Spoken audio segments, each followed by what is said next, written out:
This week on Culture Express, Louie visits a local Long Island City co-working space called Queens Collective, run by graphic artist, entrepreneur, and Queens native, Argentina Flores. I went to School of Hard Knocks. You went to the School of Hard Knocks? Yeah.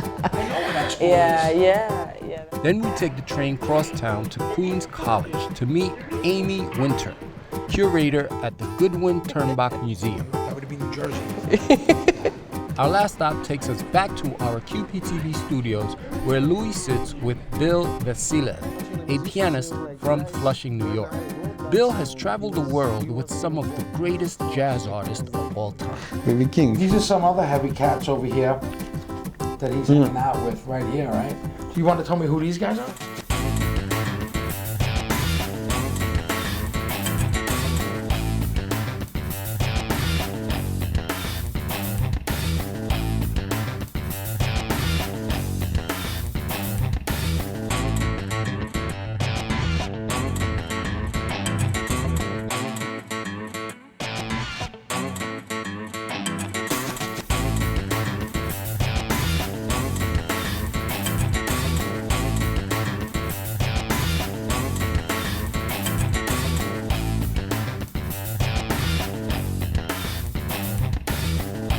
Argentina Flores has made it a personal mission to provide a productive work environment to Queens artists. So she created Queens Collective, a creative hub where artists congregate, collaborate, and get a chance to start up their own business. I think this is it. Hi, welcome to the show. I'm Louie Gasparro, and we're over here in the Kaufman Art District at QNS Collective with Argentina Flores. Hi, Argentina. Hello. It's great seeing you. Same here. I love this place. What's going on with you? How did you wind up, a girl from Woodside, Queens, in Queens still, with this enormous... With the space? Well, 3 years ago, I set out to open a co-working space, and here we are. Next year will be our first year in business. So. What's a co-working space? So we're, for lack of a better term, affordable office space. So in other words, like I always see people going into Starbucks with their laptop and their cell phone, and it's basically they're taking care of business with no overhead. They're not taking care of business. People that work out of coffee shops, there's no way that they're getting business done. The environment doesn't lend to a space where you're going to get any business done. So in comes co-working. So we're a collaborative workspace, affordable workspace where people come in and get business done so that they can launch their businesses. Where did you come up with the idea? How long ago, and what were your inspirations to do it? It's many inspirations. So a couple of years ago, easily 10 years ago, I was working at artist studios here in Long Island City. And it was a shared space for painters and sculptors, fine art. And I was a graphic artist, and I was working out of the space, and it just dawned on me, here we are in a collective space. I was the only one actually doing computer graphics, and it was just genius, the model of this space where everyone's coming together and creating something. Fast forward to a couple of spaces started to open in New York. So co-working was founded in 2007. A couple of spaces opened in New York, and it was more of a couch surfing thing. So someone in their apartment said, come over, let's all work together. Let's just all collaborate. What are you up to? What are you building? Let's do this together. So that then turned into, let's take this to the office because we have business meetings. So I was working at a co-working space in Brooklyn, who now unfortunately is not around. They were a bit more of artist studios as well than co-working. And so they went out and living in Queens, loving Queens. I was just like, why isn't this here? Like, I don't understand. So 3 years I made it my mission to open this, and here we are. I've met so many cool people working here. It's very much an entrepreneurial space. There's a very, very strong entrepreneurial spirit among all the people here. It's about, how can, we had a really interesting conversation actually a couple weeks ago, and it was about, I don't really believe in the starving artist. So they were saying, actually, you can be an artist, so that's, I guess, left brain, but at the same time, the people here are really good at capitalizing on that talent. I'm Catherine Lavery. I joined QNS last July once it opened. I found it randomly online and I came, and Arj was the first person I met. Not many people, it just opened, so she was like super nice. I was kind of jealous that she owned a co-working space because I thought it was awesome. And so I pretty much joined right away, and since I joined I've met a whole team of entrepreneurs and people with like a little work club that work together, and it's really been amazing. You mentioned earlier that you got into art through graffiti art. Was it, how did that happen? So my brother was a big graffiti artist and sort of still is. You know, he's not doing, he used to do a lot of murals in the city. Now he's a bit more into the black book thing. Really? He does, yeah. So it's always been a passion for him. So, you know, we grew up in the 80s in New York, and if you were it was all around you. It was all around me. It was all around me, and there was something about graffiti and fonts that I know now what it is. Back then I didn't understand why I fell in love with this form of art, and it's what led to graphic arts. Were you attracted to the typography of it? Definitely, definitely. I found that I wasn't really a great illustrator, and I think I call myself a bit of a geek.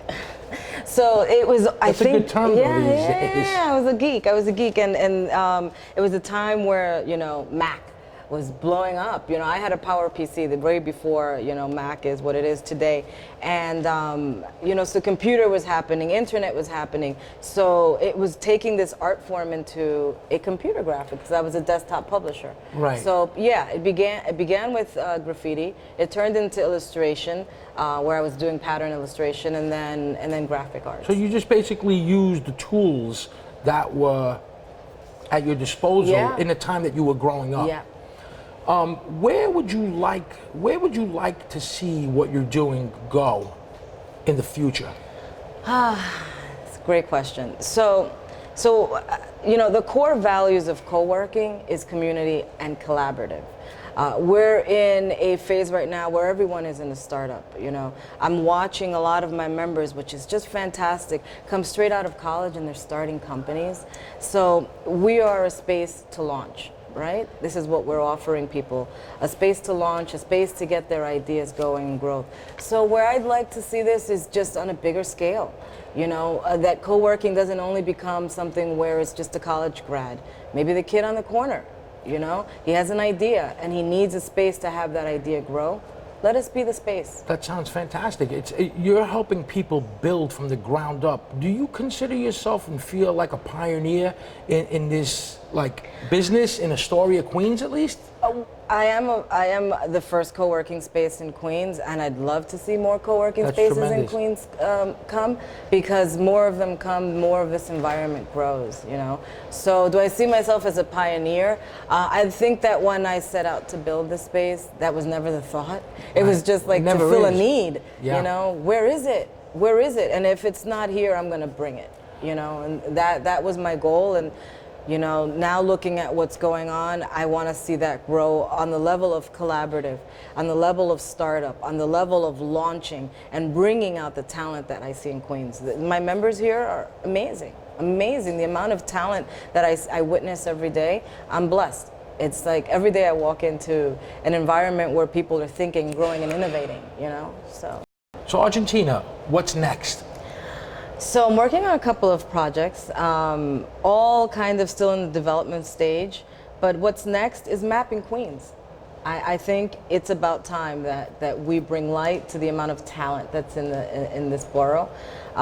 So what's next? I would love to see, you know, a space that's outside of even this space. You know, let's go to the neighborhoods. Let's bring light to what people are doing. And as I said before, you know, taking that kid that's hanging out on the corner, let's see, what do you have to offer? Bring out your passions. So what's next is mapping Queens. That's what I say. And when I say mapping Queens is really highlighting the culture that's here, the rich culture. The rich culture that is in Queens. Yes. Thanks for your time, Argentina. Thank you, Louie. That was pretty cool. Now we're gonna go to Queens College.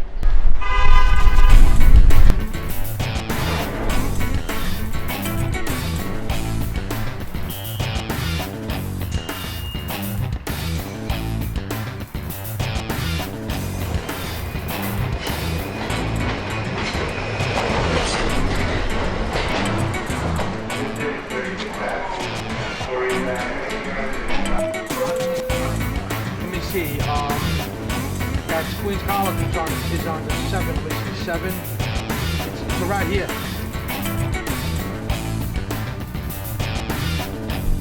Queens College. Here we go.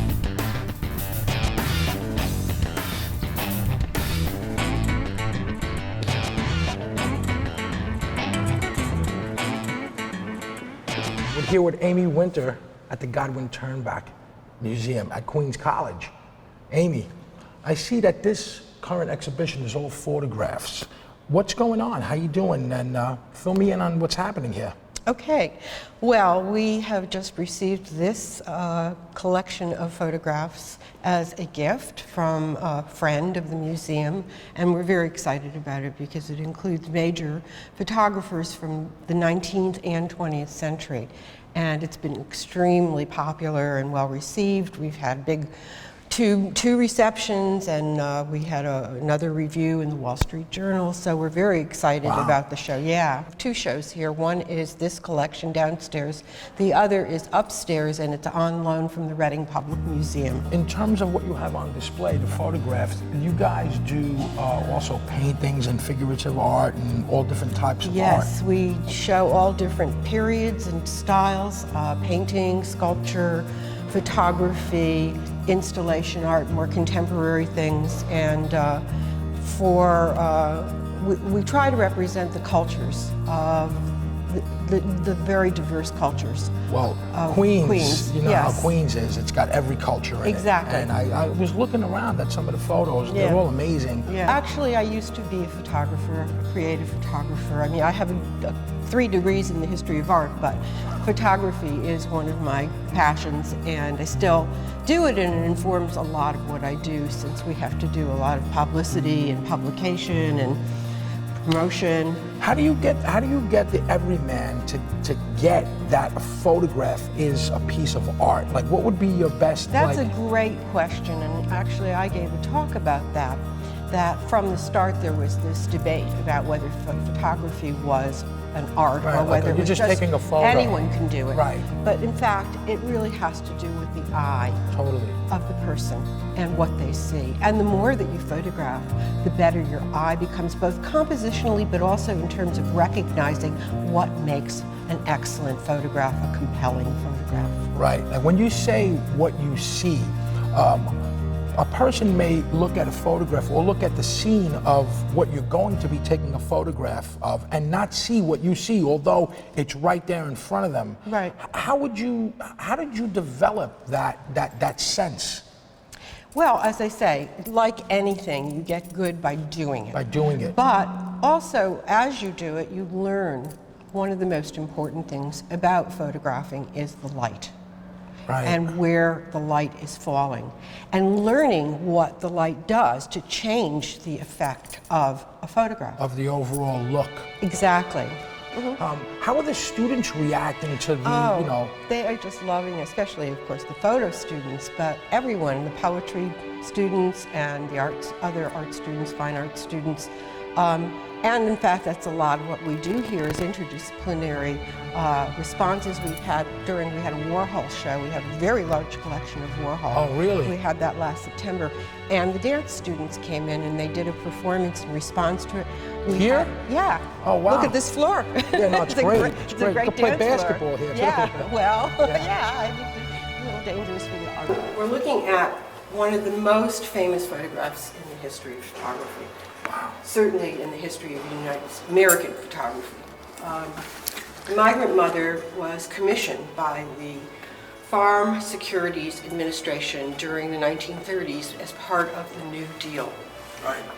Franklin Roosevelt's New Deal. There was an art project called the Federal Art Project, and there was also the Farm Securities Administration, which wanted to document the lives of everyday people and document what they were going through during the Depression. Now, this woman was someone who was one of the unfortunate people that had to pick up and leave her home because of the lack of ability to support her family. Farmers were losing their farms. The Dust Bowl was horrible, terrible climate for farming and production. So she was one of the people, like in The Grapes of Wrath, John Yes. Steinbeck's, who lived in the back of her car. And the photographer, Dorothea Lange, went around, as did all of the photographers who were on the project, went around and photographed and interviewed people who were migrants in process of being uprooted. And so that's how it became. What happened with these photographs is that they were all donated to the Library of Congress. Right. And a number of them were published in books that were then circulated in great distribution, Right. and therefore became very well known. And that's one of the ways in which this became famous. Yeah, you know, I've seen this photo so many times. Yes, I we all have. just noticed for the first time there's a baby right there. Yeah. I never really noticed. I always saw the material, and then these two children, and the look on her face and her forehead and her Right, hand and right. worry. But look, there's a child right there as well. I don't know if I Look. see that. I guess you're That's right. a face. I guess See, you're you right. never noticed it either. You know what affects me about photos is that, let's say if you take like turn of the century New York, where they show 42nd Street and everybody's walking with their top hats and everything, all of those people are gone, all of them. And Most of them. you know what I mean? It's like most of those people are gone. Everything changed. It's like our lives are It's caught in collecting photos. something or capturing something like bugs, like insects are captured in amber. Right. Have you ever seen? Yes, of course. Seen that? It's in a way a similar thing. Yes. Is that Yeah, it is. we're It's freezing time. time for that one moment. You know, I love that analogy. we So see things crystal clear, Yeah. and we see the past. You have your work cut out for you. Oh, You're a yeah, we busy, do. busy lady. Very. But busy with all really interesting stuff about the borough of Queens. That's right. And how tremendous it is, and the cultural diversity that's that comes with it. Right. The new destination, as Melinda Katz, I think, has recently said. What did she call it? The new destination? The new destination. Oh yes, Queens is the new destination. Because, you know, Brooklyn's already done it. Yeah. Manhattan has been Been there having it. forever. Yeah. Now you have Long Island City, Astoria are exploding. Yeah. You know, Yeah. I happen to be from Astoria, Oh, so really? I've seen the explosion happen Yeah. over the several, past years. Right. It's all tremendous, and Right. it's so nice to see that art and culture is being shown to Well, the future. it's a perfect place for culture, both in the sense of anthropology or human culture, as well as the products of human culture, of Right. the diverse cultures that represent the borough or make up the borough. And that show, Persuasive Images, is going to show 116 historical photographs of all the architectural pavilions and buildings, and we're going to be doing a project with Queen's Memory, which is part of the Queen's Public Library project, coordinated with someone here on our campus, which is we'll be recording in the exhibition people recounting their memories of the World's Fairs. And that's called Queen's Memory? It's going to be posted on their website called queensmemory.org. Right. And we're really excited. I mean, we started talking yesterday, and somebody was saying, I remember, and everybody I talked to said, Yes. I remember when. I remember when. I remember my, sitting on the steps, and my relatives came from the Midwest. Someone else in my relatives came from, friends came from overseas. Then I started remembering the Pietà displayed, Michelangelo's Pietà. Wow. Displayed at the 64 World's Fair. And, the art person, right? That's what I remember. Of course, that's what you remember. See, those are photographs in the mind. Yes, Now, very good. you're showing photographs of what people remembered, and then it clicks with their head and it becomes an emotional It thing. is, and also it recovers the lost history of Queens that Yes. we don't want it to deteriorate. And in this, moment when the New York State Pavilion is going to be restored by the state and by the borough president, we think it's equally important to restore the memories that people have. I think you're doing a tremendous job. This is great, and I just want to thank you for your time. It was great to meet you, Amy. Great to meet you. Amy Winter, Culture Express, Queens College.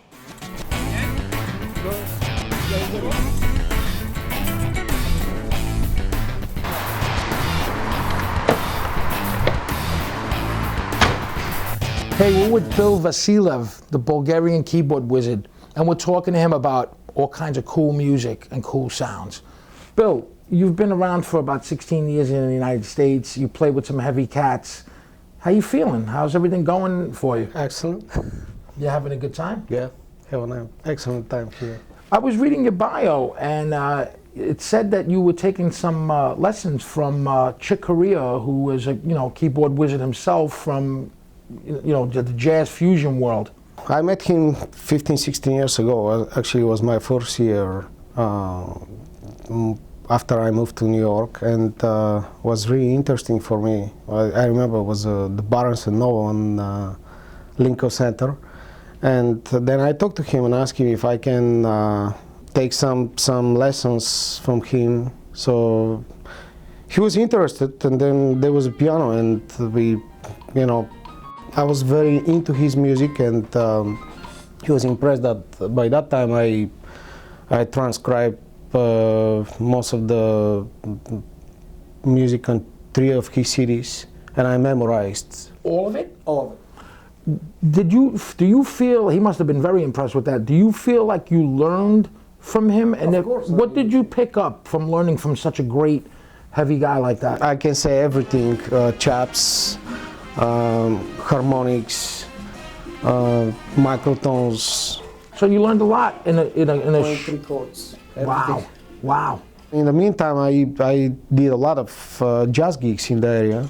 It's not too much happened, but then I was invited in the Clearwater Jazz Festival. Wow. With the Latin band, and that was such a great experience. With one of the legendary bass players in the Latin music, his name is Eddie Guagua. Right. He passed away, Recently? last year. Yeah, last year. Right? But there was one of the as well. I was playing there with Freddie Montes, who is the first cousin of Chucho Valdez, and wow. I get connection with the Cuban influence and the Latin influence into the jazz, which was great. Another avenue into the music, because up to that time I was mostly into jazz, funk, fusion stuff, whatever. So you had a kind of like melt that into a Latin context, yes. Very rhythmical. Yeah. So how did you find, coming from like say a Joe Zawinul, Chick Corea-ish background, and apply that to like a Latin element? How was that fusion for you? Well, it was not that difficult, because Chick Corea has into his music Latin influence. Yes. So basically, it was easy. Basically, was easy because his way of playing has similar phrases of what Latin musicians use. Right. So I was just playing Latin music, and then I start using some chops which I learned from him, and then people was like, wow, that sounds interesting. That is an interesting combination right there. I wanted to ask you something about the instrument itself. Did you first learn by playing the piano, or were you like already playing like an electric piano or a keyboard, or was it piano first, then everything else? Well, usually people start with the piano, but at that time I start first with the keyboard. So it came to my attention that you're going to be playing with some pretty some heavy bass player guy that's been around. He's currently Madonna's bass player, John Benitez, is that his name? First time we start playing together, we just start feeling together, and I was like, that's my guy, I want to work with him. And so it was an instant connection. Yeah, it was an instant connection.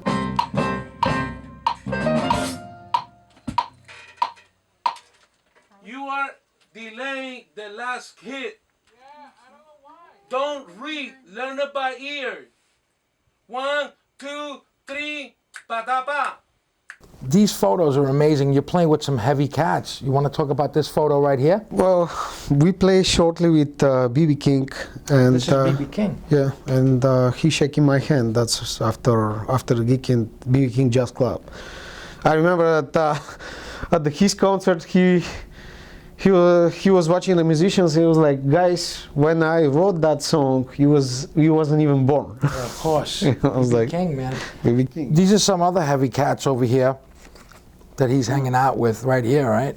So you want to tell me who these guys are? Well, Eric Marienthal and Dave Wecko, they were with the Chick Corea band, and those are the Blue Note in 1999. Dave Weckel's a drummer. What instrument does he play? He's an alto saxophone player. Ah. I mean, I think he's mostly alto player. I saw him in some recordings with the tenor, but all the time when he was with the Chick, he was playing alto. Amazing musician and really positive guy who after the gig we were talking for about 15 minutes just for improvisations and lines, and give me a very strong influence on the jazz. It's amazing that you get to meet these people and speak to them, because watching them play is one education, then speaking to them you get the more education on top of it. We got another guy right over here. Tell me a little bit about that was my first meeting with Chick Corea back in '99 at Barnes & Noble. He has a conference there, and at Barnes & Noble? Barnes & Noble bookstore. And that was my first lesson with him, and since that time I was so impressed that I mean he was impressed that I transcribed 3 CDs. I was impressed that I met him, and he was so friendly and nice, and give me the new ideas, and then I'll continue transcribing and transcribing. This is you and him again. Is that a different place? Yeah, those are Blue Note 3 years later, I think, because at that time he came a couple of times already to New York, but I didn't want to meet him because I wasn't feeling that I'm enough prepared with the stuff which he told me to learn and show him. So I was like, I want to go and talk to him because I had so many questions for him, but then at that time there was another voice in myself that was like, what about if he tells you, okay, play again, play something for me. I wasn't feeling prepared. So 3 years later I decided that I'm going, and I was ready. Right. But of course we didn't have a time to play together, because he was very tired after the concert, and we didn't. He didn't have enough. Yeah, we didn't have a chance to talk a lot. Is this the same place? Are you hanging out with some of his fans? Yeah, he's the same place. There was the other guys who were hanging out there, and we sat together in the room, and we talked with him. So he's a very approachable person, it seems. Yeah, of course. I mean, he's one of the most nicest people which I ever seen in my life. And that was Bill Vasilev. Perfect. What do you think? Sorry, Bill. No, that's fine. Okay, good.